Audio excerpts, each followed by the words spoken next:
सोचकर देखिए, कच्चे अंग खाना, गला काटकर सिर धड़ से अलग करना, दिल निकालकर बलि चढ़ाना और इंसान का जिंदा शिकार करना, हजारों लोगों की कब्रें, पानी के अंदर बच्चे को जन्म देना और ऐसे ऐसे सीन जिन्हें देखकर आपकी रूह कांप जाए। बहुत लोगों ने कहा ये फिल्म नहीं लगती, ये एक डॉक्यूमेंट्री जैसी लगती है। इतनी रियल की कई बार लगता है आप कैमरा नहीं हकीकत देख रहे हो। एक छोटी सी चेतावनी, इस वीडियो के कुछ सीन आपको परेशान कर सकते हैं। अगर दिल मजबूत है तभी देखिए, नहीं तो आंखें बंद करके ही सही। घना डरावना जंगल और माया कबीले के कुछ शिकारी, सामने है कई 100 पाउंड का एक जंगली सुअर, सब उसे चारों तरफ से घेर लेते हैं और तभी हमारा मुख्य किरदार हूजा एक झटके में आगे बढ़ता है और बस एक बार में सुअर को खत्म कर देता है। अब शुरू होता है असली मंजर। सुअर का पेट फाड़ा जाता है और अंदर के हिस्से साथी शिकारियों में बांटे जाते हैं। सबको अपने पसंद का हिस्सा मिलता है, पर जैसे ही आडाई की बारी आती है उसका चेहरा उतर जाता है क्योंकि हूजा ने उसे दिए हैं सुअर के अंडकोश। हूजा हंसते हुए कहता है इसे खाने से तुम्हें बच्चा पैदा करने में मदद मिलेगी। आडाई असहज होकर अपने सरदार की तरफ देखता है। सरदार सिर हिला देता है और मजबूरी में आडाई उन्हें ले लेता है, लेकिन तभी एक साथी शिकारी उसे चिढ़ाने लगता है और गुस्से में आडाई वो अंडकोश हूजा पर फेंक देता है। सरदार तुरंत उसे अलग ले जाता है और पूछता है कहीं तुमसे हो नहीं पा रहा? आडाई शर्माते हुए कहता है मैं तो ठीक हूँ, पर मेरी पत्नी माँ नहीं बन पा रही। सरदार मुस्कुराता है और अपनी थैली से एक लाल जड़ी बूटी निकालता है। ये देख, इसी से मेरे 10 बच्चे हुए हैं। आडाई फौरन उसे मुंह में डाल लेता है, लेकिन सरदार उसे रोकते हुए कहता है अरे ये खाने के लिए नहीं, बाहर लगाने के लिए है। बेचारा आडाई लौटते ही हूजा उसे सुअर का बड़ा टुकड़ा फेंकता है और दोनों की लड़ाई खत्म हो जाती है। लेकिन तभी हूजा अपने पीछे कोई हलचल महसूस करता है। वो मुड़कर देखता है, एक दूसरी कबीले का आदमी जिसकी शक्ल देखकर लोग उसे मशरूम हेड कहते हैं, उनके सामने कुछ मछलियां रख देता है। हूजा बदले में उसे सुअर की एक टांग देता है, लेकिन वो आदमी बस सिर झुकाकर कहता है हम बस यहाँ से गुजरने की इजाजत चाहते हैं।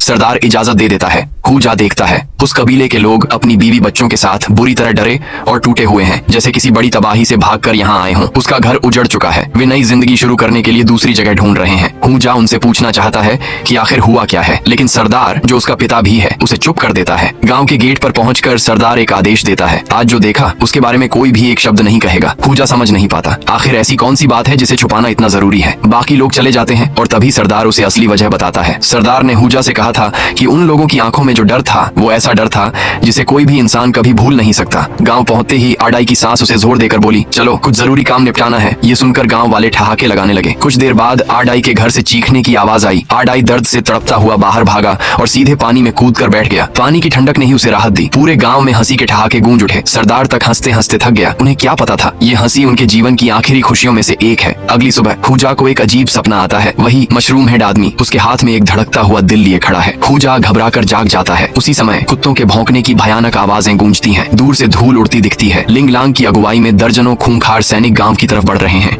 हूजा बाहर निकलता है और समझ जाता है कि हमला शुरू हो चुका है। वह दौड़कर अपनी पत्नी को उठाता है, अपने छोटे बेटे को पकड़ता है और उन्हें पास की एक गुफानुमा गड्ढे की तरफ ले जाता है।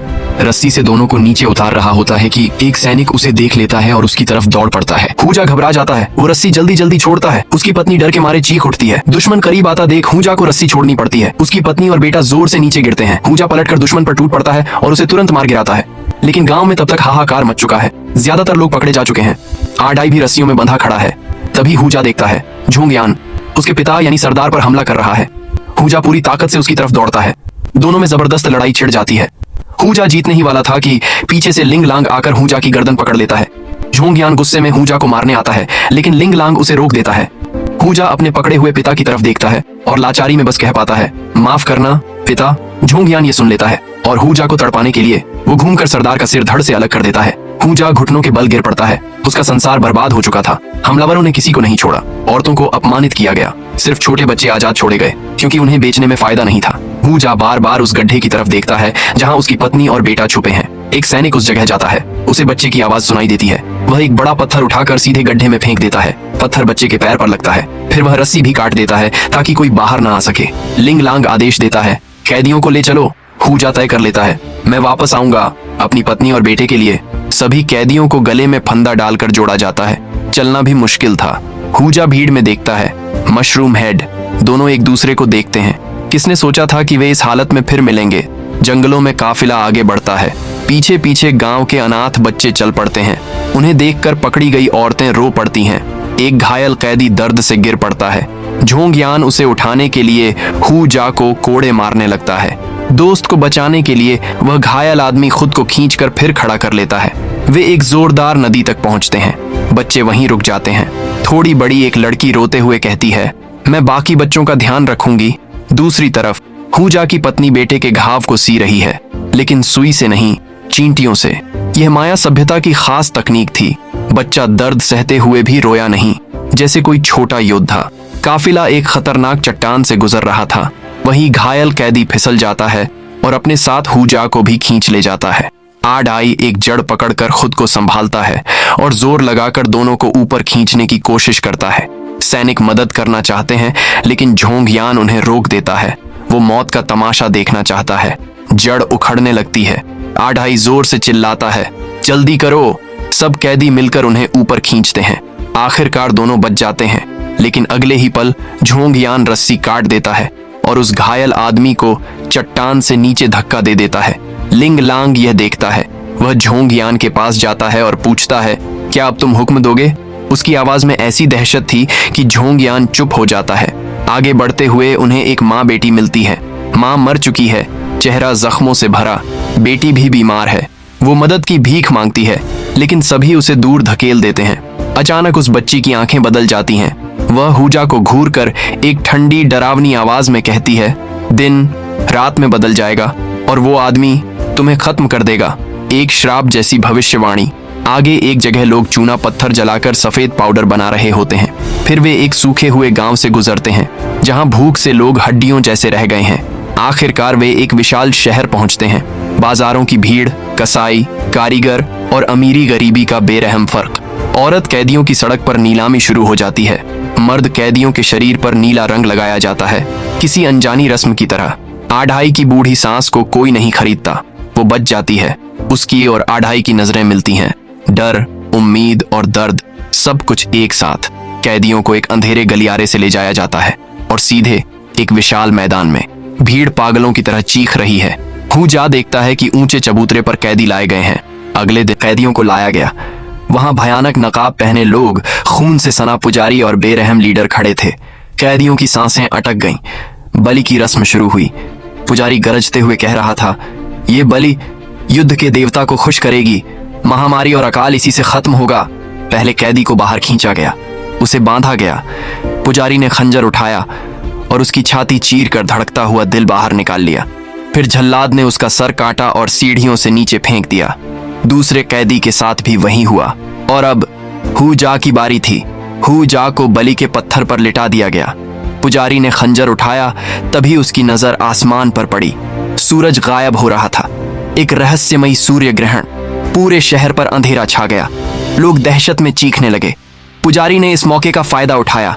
देखो, देवता हमसे खुश हैं। भीड़ डर और खुशी से पागल हो रही थी।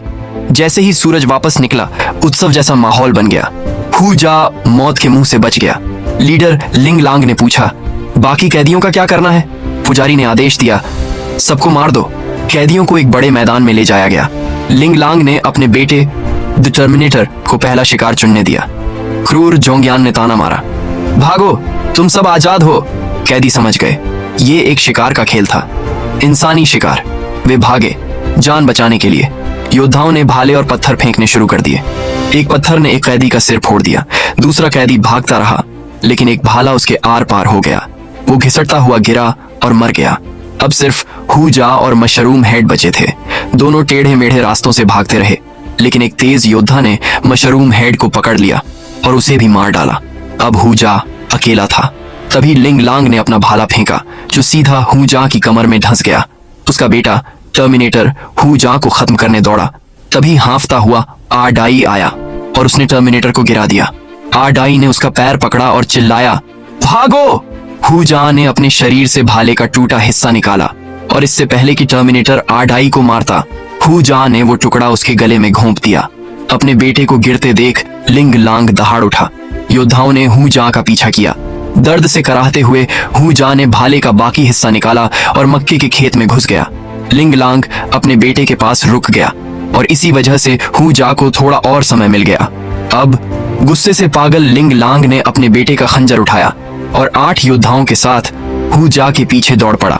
मौत और जिंदगी की एक लंबी दौड़ शुरू हो चुकी थी। मक्के के खेत के आखिर में हुजा एक गहरे गड्ढे में गिर पड़ा और जब उसने उठकर चारों तरफ देखा, वह हजारों बेसर लाशों के बीच फंसा हुआ था। टाइगर क्लॉ कई घंटों से भाग रहा था, अब उसके शरीर ने जवाब देना शुरू कर दिया था। खून बह रहा था, सांसें तेज थीं और पैर कांप रहे थे। उसे रुकना पड़ा, चाहे एक पल के लिए ही सही। उसी वक्त उसकी नजर एक ऊंचे पेड़ पर पड़ी और तभी एक ख्याल बिजली की तरह उसके दिमाग में चमका। बिना एक पल गंवाए वो बंदर की तरह पेड़ पर चढ़ गया। ऊपर जाकर पत्तों के बीच छिपकर लेट गया। उम्मीद थी कि ये जगह सबसे सुरक्षित होगी, लेकिन एक बात साफ थी, अगर उसने अपने घाव का इलाज नहीं किया तो शायद वो खून से ही मर जाएगा। उधर माया योद्धा टाइगर क्लॉ का पीछा करते हुए उसी पेड़ के नीचे आ पहुंचे। टाइगर क्लॉ ने अपनी सांसें रोक लीं। जरा सी आवाज भी उसकी जान ले सकती थी, लेकिन उसे यह नहीं पता था कि उसके घाव से बहता खून पत्तों से रिसकर ठीक नीचे खड़े एक माया सैनिक की पीठ पर टप कर चुका था। कुछ देर बाद जब माया लोग आगे निकल गए, टाइगर क्लॉ ने धीरे से करवट लेकर अपने घाव को देखने की कोशिश की। उसे पत्तों के बीच से किसी जंगली जानवर की सांसें सुनाई दी और फिर उसने उसे देखा, एक तेंदुआ। और जैसे इतना काफी नहीं था, उसके पीछे एक और तेंदुआ खड़ा था। टाइगर क्लॉ दो तेंदुओं के बीच फंस चुका था। डर और दर्द से कांपते हुए वो दोबारा जिंदगी बचाने के लिए भाग पड़ा, लेकिन तेंदुए की रफ्तार इंसान से कई गुना ज्यादा होती है। मामला कुछ ही पलों का था। उधर जो माया लोग गलत दिशा में चले गए थे, उन्हें अपनी पीठ पर टपके खून का एहसास हुआ। उनका अनुभवी सरदार तुरंत समझ गया कि कहीं न कहीं उनके आसपास शिकार मौजूद है। वो एकदम शांत हो गए और जंगल की आवाजों को सुनने लगे। इधर टाइगर क्लॉ लगभग पकड़ा ही जाने वाला था और तभी एक माया सैनिक अचानक बीच में आ गया। तेंदुए ने उस पर झपट्टा मारा और उसका चेहरा खून से भर गया। सैनिक तड़प तड़प कर वहीं मर गया। उसके साथ ही तुरंत भालों से तेंदुए पर टूट पड़े। काफी जद्दोजहद के बाद उन्होंने उस खूंखार जानवर को मार गिराया, लेकिन इस अफरा तफरी में टाइगर क्लॉ बहुत आगे निकल चुका था। माया लोग तेंदुए को देवता का वजूद मानते थे, लेकिन अभी यहीं उन्होंने एक तेंदुए को मार दिया था। उन्हें यकीन हो गया कि ये कोई इत्तेफाक नहीं, ये आसमान से आई हुई चेतावनी है। एक बड़ा अपशकुन होने वाला है। पर सरदार के लिए ये सब मायने नहीं रखता था। उसका बेटा टाइगर क्लॉ के हाथों मारा गया था। अब उसके लिए सिर्फ एक ही चीज थी, बदला। टाइगर क्लॉ अपने जख्मों से जूझता हुआ भागता रहा, दूर तक, लगातार, इतना कि अब उसकी सांसें भी उसका साथ छोड़ने लगी थीं। अंत में वो हांफते हुए रुका। उसके घाव से खून बह रहा था। उसने पेड़ की छाल का एक टुकड़ा तोड़ा और उसे घाव पर कस कर दबा लिया, लेकिन अभी उसे आराम का मौका कहाँ। दूर से मशालों की रोशनी झिलमिलाती नजर आई। माया योद्धा फिर उसके पीछे आ पहुंचे थे। वो फिर भागा। रात भर और सुबह होते ही उनकी नजर एक पेड़ की शाख पर पड़ी, जहां टाइगर क्लॉ का नीले रंग से लगा हुआ खून था। पर उन्होंने ध्यान नहीं दिया कि उसी पेड़ के पास एक घातक जहरीला सांप बैठा हुआ था। अब शुरू होने वाला था भागने और पीछा करने का सबसे खतरनाक दौर, जहां एक इंसान मौत से लड़ रहा था। इस जहरीले सांप के जहर का कोई इलाज नहीं था। जहर तेजी से उसके शरीर में फैल रहा था और कुछ ही देर में वो तड़प तड़प कर मर जाता। उसकी पीड़ा को कम करने के लिए सरदार ने अपने एक आदमी को इशारा किया, उसे खत्म कर दो। पीछा अभी भी जारी था। एक नुकीला तीर उसके कान के पास से सस सस सस करके गुजर गया। वो बाल बाल बचा। माया लोग पीछे से लगातार तीर बरसा रहे थे, लेकिन सालों से शिकार कर रहे टाइगर क्लॉ ने अपनी फुर्ती से कई जानलेवा हमलों को चकमा दे दिया। आखिरकार एक नदी के पास आकर उसके कदम रुक गए। वो एक ऐसी जगह पहुंच गया था जहां से आगे कोई रास्ता नहीं था, क्योंकि सामने था 100 मीटर ऊंचा एक विशाल गरजता हुआ झरना। टाइगर क्लॉ ने गहरी सांस ली और पीछे मुड़कर अपने करीब पहुंच चुके माया लोगों को देखा। उसकी आंखों में एक मजबूत इरादा और मौत को चुनौती देने वाली हिम्मत थी। उसे तय था, माया लोगों के हाथों पकड़े जाने से अच्छा है कि वो अपनी जान दांव पर लगा दे। वो तेजी से दौड़ा और बिना एक पल सोचे 100 मीटर ऊंचे झरने से नीचे कूद गया। माया लोग ये देखकर दहल गए। मौत का ऐसा खेल खेलने की हिम्मत उनमें नहीं थी। वे वहीं रुक गए। लेकिन तभी सरदार ने दूर से देखा कि टाइगर क्लॉ चट्टानों से टकराकर मरा नहीं, बल्कि तैरते हुए किनारे तक पहुंच गया था। यह देखकर उसके सीने में आग भड़क उठी। टाइगर क्लॉ, तुम मुझे कभी नहीं पकड़ पाओगे। तुम्हारे देवता भी मेरी मदद कर रहे हैं। इस ताने ने सरदार के गुस्से में तेल डाल दिया। एक सैनिक ने नीचे उतरकर रास्ता खोजने की सलाह दी, पर उससे पहले ही सरदार ने गुस्से में उसका सीना भाले से चीर दिया। वो किसी को भी पीछे हटने की इजाजत नहीं दे सकता था। माया सरदार, जाओ, उसे पकड़ कर लाओ। पहला आदमी कूदा। वो किस्मत वाला था, जिंदा बच गया। पर अगले की किस्मत इतनी अच्छी नहीं थी। उसका सिर एक नुकीले पत्थर पर लगकर फट गया। कूदने वालों में से केवल आधी टीम ही जिंदा रह पाई। उन्हें तैरकर किनारे की ओर आता देख टाइगर क्लॉ घबरा गया और बिना पीछे मुड़े जंगल की तरफ भागा। लेकिन अचानक उसका पैर एक काली दलदल में फंस गया। उसकी रफ्तार धीमी हो गई और उसका शरीर तेजी से नीचे धंसने लगा। सामने लटक रही एक बेल ही उसकी जिंदगी का आखिरी सहारा थी। उसने उसे पकड़ा, पर जोर से खींचने की हिम्मत नहीं हुई। डर था कि कहीं वो टूट न जाए। बेल के बिना वो पूरा का पूरा दलदल में समा जाता। गनीमत थी, डूबने से ठीक पहले उसने एक गहरी सांस भर ली थी। उसी सांस के दम पर वो कीचड़ के भीतर तैरता, घूमता, रेंगता हुआ किसी तरह किनारे पहुंच गया। जमीन पर गिरते ही वो बुरी तरह थक चुका था। उसमें अब भागने की ताकत नहीं बची थी, लेकिन माया लोगों का पीछा अभी खत्म नहीं हुआ था। वो फिर से एक ऐसी जगह अटक गया जहां से आगे कोई रास्ता नहीं था, पर यह उसका अपना जंगल था। वो यहाँ बचपन से बड़ा हुआ था। भागना अब बेकार था। कुछ पलों की सोच विचार के बाद जैसे उसे माया लोगों से निपटने का तरीका मिल गया हो। जब माया लोग उसके पास पहुंचे तो वे डर कर रुक गए। उन्होंने देखा टाइगर क्लॉ पूरा कीचड़ में लिपटा हुआ, दोनों हाथ ऊपर उठाए खड़ा था और उसके हाथों में कुछ पत्तों में लिपटा हुआ था।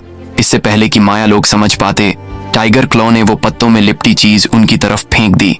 घबराए हुए माया लोग जम गए, देखने लगे कि वो क्या है, और इसी घबराहट का फायदा उठाकर टाइगर क्लॉ फिर से उनसे दूर हो गया और कुछ समय के लिए माया लोगों के चंगुल से आजाद हो गया। और ऐसे ही रोचक मूवीज एक्सप्लेनेशन देखने के लिए चैनल को लाइक सब्सक्राइब जरूर करें।